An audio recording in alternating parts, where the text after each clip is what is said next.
بسم اللہ الرحمن الرحیم۔ ایک شخص تھا، اس پر جب بھی کوئی پریشانی آتی تو دیکھتا کہ میری پریشانی کس لیول کی ہے۔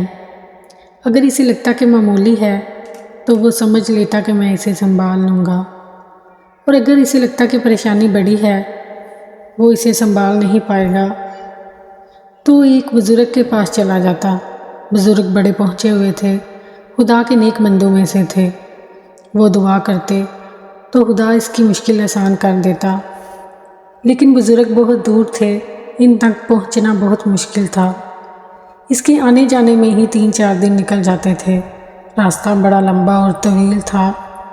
ایک دن بزرگ نے کہا کہ بیٹا، تو اتنا دور سے سفر طے کر کے آتا ہے، میں تجھے ایسا نسخہ نہ بتا دوں کہ جس سے تیری ساری پریشانیاں گھر بیٹھے بیٹھے حل ہو جائیں؟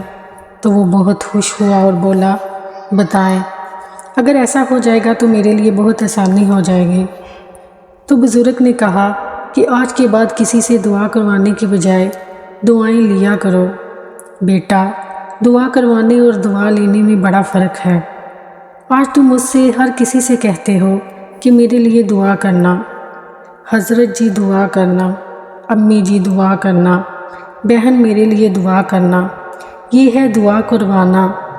اور ایک یہ ہے کہ تم لوگوں کی خدمت ہی اتنی کر دو، اتنا بھلا کر دو، ان کے اتنے کام آ جاؤ کہ ان کو کہنے کی بجائے ان کے دل سے تمہارے لیے دعا نکلے۔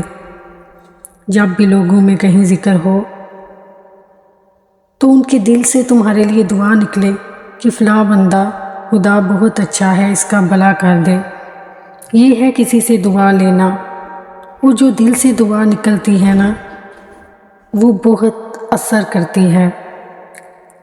تو پیارے دوستو، اللہ تعالیٰ ہمیں بھی ایک نیک اور اچھا انسان بننے کی توفیق عطا فرمائے۔ آمین۔